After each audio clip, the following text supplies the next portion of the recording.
నమస్తే 3WR news కి స్వాగతం. నేను సుధా. బులెటిన్ ముందుగా హెడ్లైన్స్. ప్రపంచ స్థాయి ఎక్స్పీరియం పార్క్ ను ప్రారంభించిన సీఎం రేవంత్ రెడ్డి.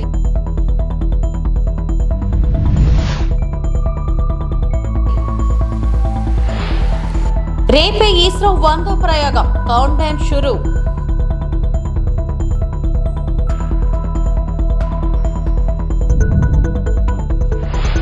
చంద్రబాబు ప్రజాద్రోహం చేస్తున్నారు. భూమన కరుణాకర్ రెడ్డి.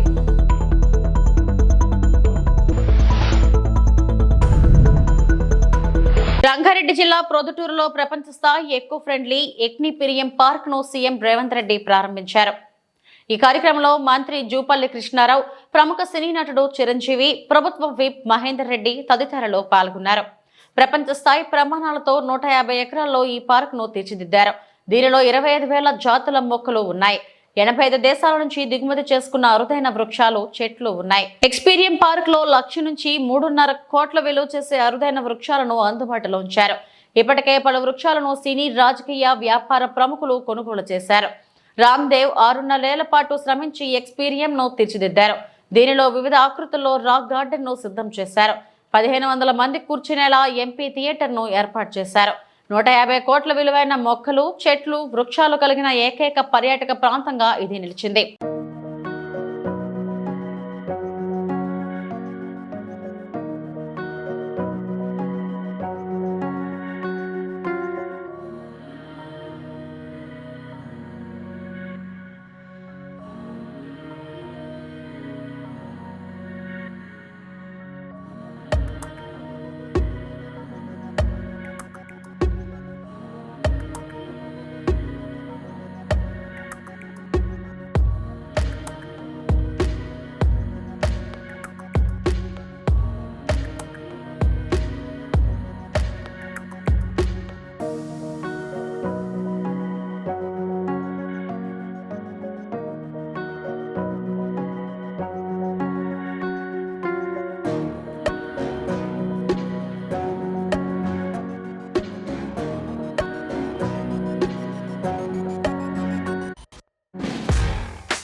భారత అంతరిక్ష పరిశోధన సంస్థ ఇస్రో మరో రాకెట్ ప్రయోగానికి సర్వం సిద్ధం చేసింది. ఈ నెల 29న శ్రీహరికోటలోని షార్ నుంచి తన 100వ ప్రయోగమైన GSLV F-15 రాకెట్ ను రోదసిలోకి పంపనుంది. దేశీయంగా రూపొందించిన ఈ క్రయోజెనిక్ రాకెట్ ద్వారా NVS-2 ఉపగ్రహాన్ని అంతరిక్షంలోకి పంపనుంది. దీనికి సంబంధించిన కౌంట్ డౌన్ ను మంగళవారం తెల్లవారుజామున 2:53 ప్రారంభించింది. 27 గంటల పాటు ఈ కౌంట్ డౌన్ కొనసాగనుంది. అంటే బుధవారం ఉదయం 6:23 షార్లోని 2వ లాంచ్ ప్యాడ్ నుంచి రాకెట్ నింగిలోకి దూసుకెళ్లనుంది.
అధికారంలోకి రాకముందు అనేక మాటలు చెప్పి సూపర్ 6 అంటూ హామీలిచ్చి నేడు రాష్ట్ర ఆర్థిక పరిస్థితి బాగోలేదని ప్రజాద్రోహానికి పాల్పడుతున్నారని వైసీపీ ఉమ్మడి చిత్తూరు జిల్లా అధ్యక్షుడు భూమన కరుణాకర్ రెడ్డి ఆరోపించారు. తిరుపతిలో ఆయన మీడియాతో మాట్లాడారు. అధికారంలోకి వస్తే సంపద సృష్టిస్తానని చెప్పితే సంబరపడిన ప్రజలు 8 నెలల పాలనలో ఆయన కొడుకు లోకేష్ కు వారి అనుచరులకు సంపద సృష్టిస్తున్నారని విమర్శించారు. ఎట్టి పరిస్థితుల్లోనూ నేను చేసినటువంటి సూపర్ 6 వాగ్దానాలను నెరవేర్చటానికి ఏమాత్రము కూడా అనువైనటువంటి రీతిలో పరిస్థితులు లేవు. కనుక వృద్ధి రేటును 15% పెంచిన తరువాత దానిని గురించి ఆలోచిస్తాను అని చెప్పటం ఎంత దుర్మార్గమైనటువంటి విషయం అంటే, ప్రపంచంలో ఎంతో మంది మోసగాళ్లను చూసి ఉంటాం, ఎంతో మంది వంచన చేసేటువంటి వాళ్లను చూసి ఉంటాం. కానీ ఒక ప్రజానాయకుడిగా ఉండి ప్రజలకు మేలు చేయటానికే కారణజన్ముడుగా జన్మించినాను అని తన అనుయాయుల చేత పొగిడించుకునేటువంటి చంద్రబాబు నాయుడు గారు చేసినటువంటి ఈ ప్రజా వంచన అన్నింటికంటే చాలా దుర్మార్గమైనటువంటిది. నేను అధికారంలోకి వస్తే తల్లికి వందనం పేరుతో ప్రతి ఒక్కరికి బిడ్డకు 15,000 రూపాయలు ఇస్తానని చెప్పినటువంటి వ్యక్తి, అన్నదాతలకు 20,000 రూపాయల సహాయం చేస్తానన్నటువంటి వ్యక్తి, ప్రతి సంవత్సరము నిరుద్యోగుడికి ప్రతి ఒక్కడికి కూడా 3,000 రూపాయల భృతి ఇస్తానని చెప్పినటువంటి వ్యక్తి, 50 ఏళ్లు నిండినటువంటి మహిళలకు అందరికీ కూడా ప్రతి సంవత్సరము 18,500 ఆర్థిక సహాయం చేస్తానని చెప్పినటువంటి వ్యక్తి ఈ రోజున రాష్ట్ర ఆర్థిక పరిస్థితి దుర్మార్గంగా ఉంది కాబట్టి నేను చేయలేను అని చెప్పటం. ఇదే చంద్రబాబు నాయుడు గారు, పవన్ కళ్యాణ్ గారు, ఆయన కూటమిలో సాగేటువంటి పురంధరేశ్వరి గారు, వీళ్ళంతా కూడా ఎన్నికలలో ప్రచారం చేసినప్పుడు రాష్ట్ర ఆర్థిక పరిస్థితి కకావికలమైపోయింది, తునాతునకలైపోయింది. జగన్మోహన్ రెడ్డి 14 లక్షల కోట్ల రూపాయల ఆర్థిక భారాన్ని మోపినాడు ఈ రాష్ట్రం మీద. ఈ రాష్ట్రమంతా అప్పుల్లో కూరుకుపోయింది అని చెప్పినటువంటి ఈ ముగ్గురు నేతలు ఇంత ఆర్థిక దుస్థితి ఉన్నప్పటికీ కూడా జగన్మోహన్ రెడ్డి ఇస్తున్నటువంటి ఈ పథకాల కంటే మిన్నగా అంబేద్కర్ కోనసీమ జిల్లా ఉప్పలగుప్తం మండలం గొల్లవెల్లిలో ఫిబ్రవరి 26 నుండి మార్చి 1 వరకు జాతీయ స్థాయి పురుషుల వాలీబాల్ టోర్నమెంట్ నిర్వహిస్తున్నట్లు అమలాపురం శాసనసభ్యులు ఐతాబత్తుల ఆనందరావు తెలిపారు. గొల్లవెల్లి గ్రామంలో ఎమ్మెల్యే ఆనందరావు టోర్నమెంట్ లోగోను ఆవిష్కరించారు. అరిగెల శ్రీ రంగయ్య వాలీబాల్ అసోసియేషన్ ఆధ్వర్యంలో ఈ టోర్నమెంట్ నిర్వహిస్తున్నట్లు ఎమ్మెల్యే పేర్కొన్నారు.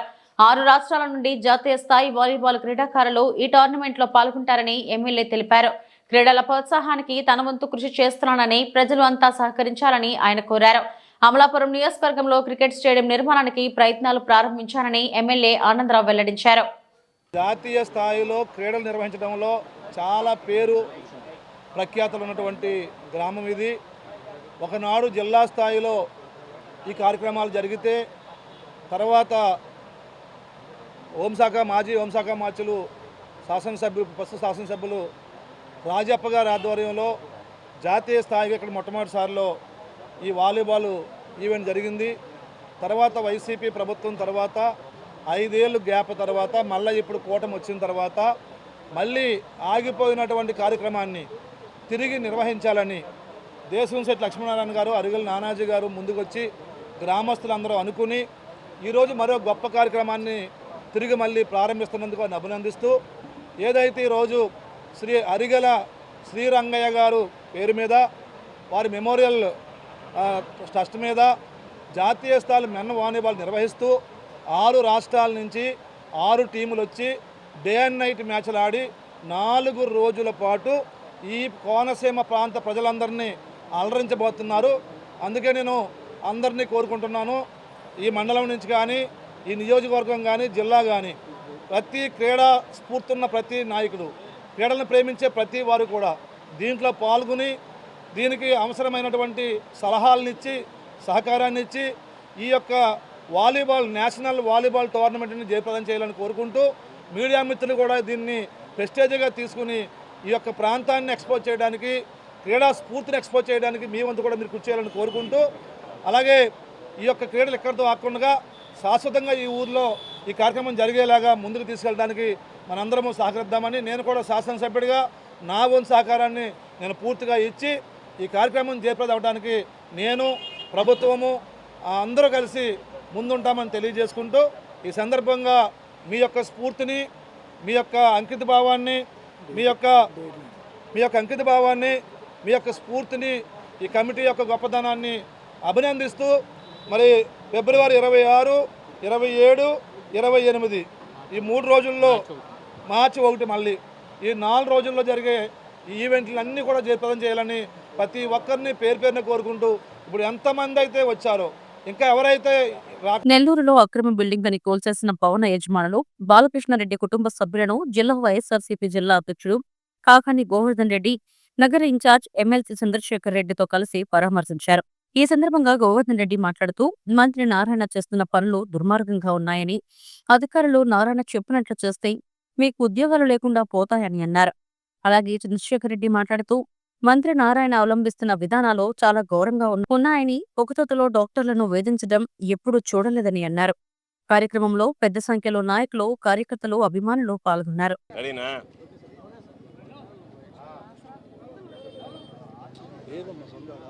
కూటమి ప్రభుత్వం అధికారంలోకి వచ్చిన తర్వాత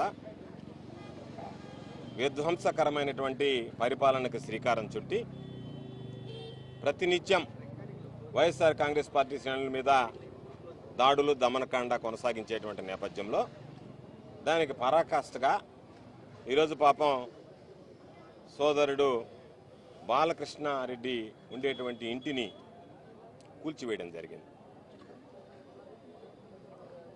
వాళ్ళ తండ్రి పెద్దాయన సుబ్బారెడ్డి గారు 40 సంవత్సరాలుగా ఇక్కడ నివాసం ఉంటున్నాడు.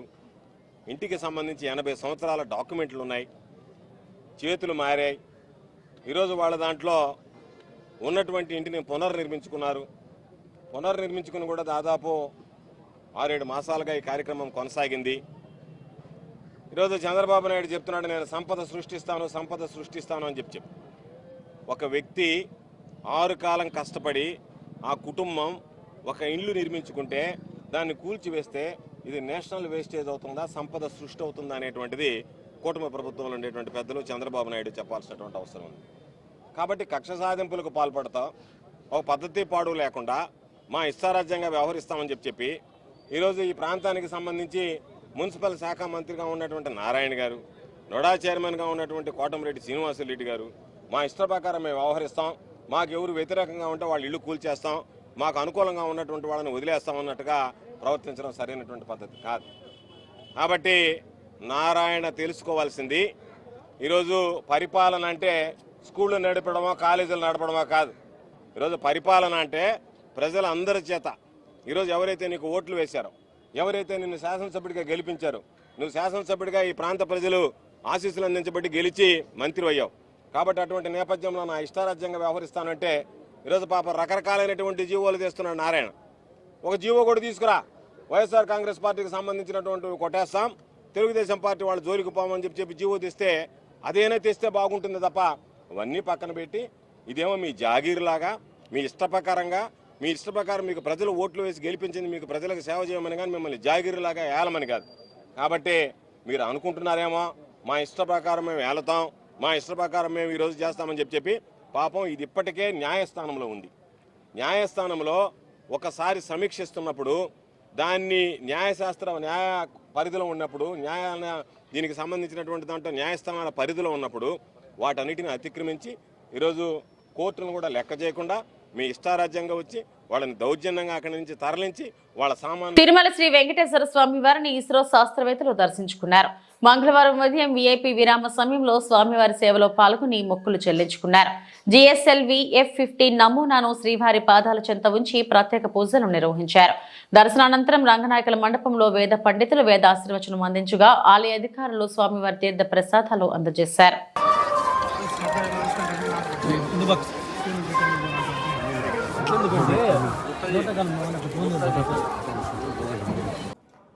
We are going to have the first launch this year, 2025. GSLV F-15 vehicle is going to place the second generation, second navigation satellite, NVS-02, for the purpose of navigation in the geotransfer orbit. Also, I am extremely happy to inform that this is the 100th launch from Sriharikota. The first launch was the SLV-3 E1 launch in the year 1979. From that, we have come a long way. We have developed 6 generations of launch vehicles, and till now, we have accomplished 99 launch vehicle missions. And tomorrow morning, we are going to successfully accomplish the 100th launch vehicle mission from Sriharikota. Also, if you look at the satellites, 1975 we successfully launched the first satellite, Indian satellite Aryabhatta. From that, we have come a long way. We have developed a lot of technologies, a lot of satellites, and we are going to place the 131st satellite tomorrow in the orbit for both restricted and civilian usage. And this satellite has got our own indigenous atomic clock, and it is going to serve the common man of the country in a very big way. In addition to that, till today, we have successfully placed 433 satellites of other foreign countries in the orbit. Yeah, you all know the first satellite launch vehicle SLV-3 was having a lift-off mass of 17 tons, capable of placing 40 kg satellite in the low Earth orbit. And today, Honorable Prime Minister Modi ji has given approval for the next generation launcher capable of placing 30,000 kg in the low Earth orbit, and lift-off mass of this rocket is 1,000 tons.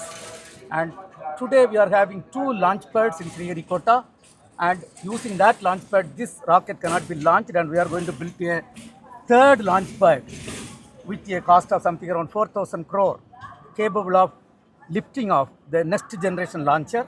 In addition to that, this also will be used for future missions, because Honorable Prime Minister has given direction to study taking man to moon and continuation of the Gaganyaan program. For those things also, with little augmentation, the third launch pad will be useful. Also, the LVM-3 vehicle has got lot of demands, and in order to increase the frequency of launch, the third launch pad will be useful, and the third launch pad will be executed, realized in Sriharikota. Of course, Sriharikota director Mr. Rajarajan is with me, and he and his team, with the support of entire ISRO, is going to execute this third launch pad within a 4 months time frame. Who are blessing us, also the press team who are here. You are also part of our successful development program. Thank you. Thank you, sir. Ambedkar Konaseema జిల్లా అల్లవరం మండలానికి చెందిన గుబ్బల రవి దంపతులు తమను రక్షించాలని ఫిర్యాదు చేశారు. జిల్లా SP కార్యాలయానికి చేరుకుని గ్రీవెన్స్ లో సమస్యను తెలియజేసిన గుబ్బల రవి అతని సతీమణి నన్ను వేధిస్తున్నారు, చంపవేయాలని చూస్తున్నారు, పోలీసు వారు మమ్మల్ని కాపాడాలని ఆ జంట విజ్ఞప్తి చేశారు. ఇటీవల సంక్రాంతి సందర్భంగా తలెత్తిన మనస్పర్ధలు ప్రాణం తీసే వరకు వెళ్లాయి. 4 వ్యక్తులు రవి ఇంటికి వెళ్లి చంపాలని చూసిన దృశ్యాలు సీసీటీవీలో రికార్డయ్యాయి. పోలీసులు నిర్లక్ష్య ధోరణి విడిచి తక్షణం తమకు రక్షణ కల్పించాలని వారు జిల్లా ఎస్పీ ఆఫీస్ ఎదుట విజ్ఞప్తి చేశారు. నమస్తే అండి, నా పేరు గుబ్బల చిన్నారి, మాది అల్లవరం మండలం కోడూరుపాడు గ్రామం గుడ్డివాంచం దగ్గర మా ఇల్లు అండి. మొన్న మధ్యాహ్నం ఎవరో తెలియదు 4 వచ్చి ఏడి నీ మొగుడేడి ఎక్కడున్నాడు అది ఇది అని చెప్పేసి పెద్ద పెద్ద కేకలు వేశారండి. చేతిలో రాడ్లు అవి కూడా ఉన్నాయి. లేరండి ఎవరు లేరని చెప్పేసి అంటే ఏ ఇంట్లో దాచావా అది ఇది అనేసి అంటే నేను వెంటనే మా ఆయన గారికి ఫోన్ చేశానండి. ఎవరో వచ్చి ఇంటి దగ్గర గొడవ చేస్తున్నారు అది ఇది అని చెప్పేసి అంటే నువ్వు ఫోన్ పెట్టే నేను పోలీసులకు ఫోన్ చేస్తాను వెంటనే అని చెప్పేసి అంటే మా కాంప్లెక్స్ పోలీస్ దగ్గరికి వెళ్ళారండి. వెళ్తే వీడియో తీయమని చెప్తే వీడియో తీసానండి. మా దగ్గర వీడియోలు కూడా ఉన్నాయి. మేము వెంటనే ఆ రోజు నైట్ పోలీస్ కంప్లైంట్ కూడా ఇచ్చామండి. ఎస్ఐ గారు కూడా ఎటువంటి రెస్పాన్స్ లేదండి. తర్వాత సీఏ గారి దగ్గరికి వెళ్ళాము. ఇప్పటి వరకు కూడా మాకు ఎటువంటి రెస్పాన్స్ లేదండి. ఆ రోజు నైట్ కూడా ఎవరో తాగేసి వచ్చారండి. తాగేసి వచ్చి తలుపులు అయ్యి బాతుంటే మేము వెంటనే పోలీసులు ఫోన్ చేస్తా ఆయన వచ్చి తీసుకెళ్లారండి, కానిస్టేబుల్ వచ్చి. ఇలాగే ఏ రోజు నైట్ కూడా మాకు నిద్ర ఉండలేదండి. చంటి పిల్ల ఉందండి, మా అత్తయ్య గారు ఉన్నారు. మేము ఇంట్లో ఎంత బాధపడుతున్నాం అనేది ఆ దేవుడికే తెలియాలండి. ఇప్పుడు అందుకే ఎస్పీ సార్ దగ్గరికి వచ్చామండి. మాకు ఎటువంటి న్యాయం కూడా జరగట్లేదండి. మీ ఆయన చంపేస్తాము అది ఇదంటే మాకు చాలా భయంగా ఉంటుందండి. మేము ఇంట్లో ఒక్కలమే ఆడవాళ్ళు ఉంటున్నాము. నా భర్త ఒక్కడే బయటికి వెళ్తున్నాడండి. ఎటువంటి ప్రాణహాని ఉంటుందని చెప్పేసి మాకు చాలా భయంగా ఉంటుందండి. అందుకే సార్ దగ్గరికి వచ్చామండి మాకు న్యాయం చేయమని చెప్పడానికి. ఎందుకు వేధిస్తున్నారంటే మన కోడి పందాల్లో ఏదో ఒక చిన్న గొడవ అయింది. దాని పెద్దలు సెటిల్మెంట్ చేసేసారండి. సెటిల్మెంట్ అయిన మన్నాడు ఈ గొడవ చేశారండి. నమస్తే, నా పేరు రవికుమార్ అండి, గుబ్బల. మా ఇంటి దగ్గర మొన్న నేను లేని సమయంలో ఒక 4 వ్యక్తులు వచ్చారండి. రాచూరు రాంబాబు, జాలిం నాగార్జున, వీరమల్లు దేవ, నాగారు పాకేష్ అండి. 4 వ్యక్తులు రాడ్లతో వచ్చి నేను ఇంట్లో లేని సమయంలో మా మిస్సెస్ని, నా కూతుర్ని, మా మదర్ని బెదిరించి నన్ను నేను కనిపిస్తే చంపేస్తానని చెప్పేసి బెదిరించి చాలా పెద్ద గొడవ చేశారండి ఇంటి దగ్గర. ఈ లోపల మా మిస్సెస్ నాకు ఫోన్ చేశారండి. ఫోన్ చేస్తే నేను వెంటనే భయపడకు, నేను ఆల్ఓవర్ ఎస్ఐ గారికి ఫోన్ చేస్తానని చెప్పి ఎస్ఐ గారికి ఫోన్ చేశానండి. ఆయన మనుషులు పంపుతానని చెప్పి అన్నారు. పంపిన తర్వాత నేను వెంటనే మళ్ళీ మా మిస్సెస్కి ఫోన్ చేసి వెంటనే నువ్వు అర్జెంట్గా వీడియోలు తీయమని చెప్పారండి. అప్పుడు మా ఇంటి దగ్గర నుంచి కాంప్లెక్స్ దగ్గరికి వెళ్ళిపోయారండి. కాంప్లెక్స్ దగ్గర నానా గొడవ అండి. చంపేస్తాను, నేను వచ్చేదాకా వెయిట్ చేద్దాం చెప్పి అక్కడ కూర్చొని మందు తాగడం చాలా గొడవ చేశారండి అక్కడ కూర్చొని. అసలు ఏమీ లేదు సార్, కోడి పందాల్లో ఏదో మాట అనుకున్నామండి. ఆ మన్నాడు అందరూ పెద్దలందరూ కూర్చున్నారు, పోలీస్ స్టేషన్లో కూర్చోబెట్టారు. నన్ను తప్పు చెప్పమని చెప్పారు. ఓకే అని చెప్పి నేను క్షమాపణ చెప్పాను ఆయనకండి. అన్నీ జరిగినాయండి, అన్నీ అయిపోయినాయి. ఆ మర్నాడే మళ్ళీ ఎంత పెద్ద గొడవ చేశారంటే వచ్చండి. ఇప్పుడు నాకేంటంటే ఈ మెయిన్ ఈ రాచూరు రాంబాబు వల్ల, ఈ జాలిం నాగార్జున, వీరమల్లు దేవ, వీళ్ళ 3 వల్ల నాకు ప్రాణహాని ఉందండి. నాకు వాళ్ళు ఇప్పుడే కదండి ఎప్పుడు కూడా అన్ని రకాలుగా భయపడుతూ ఉంటారండి. మొన్న కూడా ఈ గొడవ అంతా అయిపోయిన తర్వాత నువ్వు మమ్మల్ని ఏం చేసేవరా అని చెప్పేసి రోడ్ల మీద తిరుగుతూ కేకలేస్తున్నారు ఇంటి ముందు. అది కూడా నేను ఎస్ఐ గారి దృష్టికి తీసుకెళ్ళడం జరిగిందండి. కానీ ఇప్పుడు దాకా మా వాళ్ళ మీద ఎటువంటి చర్యలు ఎస్ఐ గారు తీసుకోలేదండి. ఎస్పీ గారి దయచేసి నాకు ప్రాణహాని ఉందని చెప్పుకోవడానికి వచ్చానండి ఇక్కడికి. దయచేసి నాకు ప్రాణహాని ఉందండి, అది మాత్రం నా ప్రాణహాని లేకుండా కొంచెం చూసుకుని వాళ్ళని కొంచెం శిక్షించాలండి దయచేసి మాత్రం. తిరుచానూరు శ్రీ పద్మావతి అమ్మవారి ఆలయ పరిసరాల్లో ఈవో శ్యామలరావు తనిఖీలు నిర్వహించారు. ఈవో మాట్లాడుతూ టీటీడీ విజన్ లో భాగంగా తిరుచానూరు ఆలయం పరిసరాలలో భక్తులలో మరింత భక్తిభావం, ఆహ్లాదాన్ని పెంచేందుకు ప్రణాళికలు సిద్ధం చేయాలని అధికారులను ఆదేశించారు. ఈ కార్యక్రమంలో FA and CAO Balaji, CE Satyanarayana, deputy EO Govindarajan, town planning ప్రత్యేక అధికారి రాముడు పాల్గొన్నారు. ఓం నమో వెంకటేశాయ. తిరుమల తిరుపతి దేవస్థానంలో ఉన్న ముఖ్యమైన దేవాలయాల్లో శ్రీ పద్మావతి అమ్మవారి దేవాలయం ఒకటి. ఇక్కడ ఈ చుట్టుపక్కల ప్రాంతాలు చూస్తే మీకు చాలా రద్దీ కనిపిస్తుంది. రోజుకి సుమారుగా 25,000 మంది భక్తులు వస్తున్నారు. అంతా కంజెస్టెడ్గా ఉంటుంది. ఇక్కడే టికెట్స్ ఇవ్వడం, ఇక్కడే లడ్డు కౌంటర్లు పెట్టడం, అలాగే అక్కడ తోలప్ప గార్డెన్ కానీ లేకపోతే ఫ్రైడే గార్డెన్ కానీ ఇవన్నీ కూడా సరిగ్గా ఉపయోగించుకోకపోవడం, ఇవన్నీ కూడా చూడటం జరిగింది. ఈ దేవాలయంలో ఇక్కడ రద్దీ తగ్గించడం, అంటే కంజెషన్ అనేది ఏదైతే ఉందో ఆ ఇరుకిరుగ్గా ఉండడం ఏదైనా తగ్గించి ఒక శాంక్టిటీ పెంచడానికి ఇక్కడ ఏ విధంగా చేస్తే బాగుంటుందని ఒక కన్సల్టెంట్ని తీసుకుని, ఒక టౌన్ ప్లానింగ్ ఎక్స్పర్ట్ని కూడా తీసుకుని ఆ ప్లాన్ చేస్తున్నాము. ఆ ప్లాన్లో భాగంగా ఇక్కడికి వచ్చి ఇవన్నీ కూడా ఇన్స్పెక్ట్ చేయడం జరిగింది. అంటే ఇప్పుడు తోల్పప్ప గార్డెన్లో పిల్గ్రిమ్ ఎమ్యూనిటీ సెంటర్ని ఒకటి పెట్టుకోవడానికి అవకాశం ఉంది. ఎందుకంటే ఇంతకుముందు పిల్గ్రిమ్ ఎమ్యూనిటీ సెంటర్ అనేది ఈ వెనక వైపు ఒకటి ప్లాన్ చేయడం జరిగింది. దాన్ని అక్కడ కాకుండా ఇక్కడ షిఫ్ట్ చేస్తే బాగుంటుంది. ఏ విధంగా ఓవరాల్గా ఒక ప్లాన్ చేసి దీన్ని ఒక మంచి కంజెషన్ లేకుండా మొత్తం అంతా కూడా ఫ్రీగా ఒక శాంక్టిటీ కనిపించేలాగా ఇవన్నీ కూడా డెవలప్ చేయడానికి మేము ప్లాన్ చేస్తాం. Thank you. ఇవి ఇప్పటివరకు నా బులెటిన్ అప్డేట్స్. నమస్తే.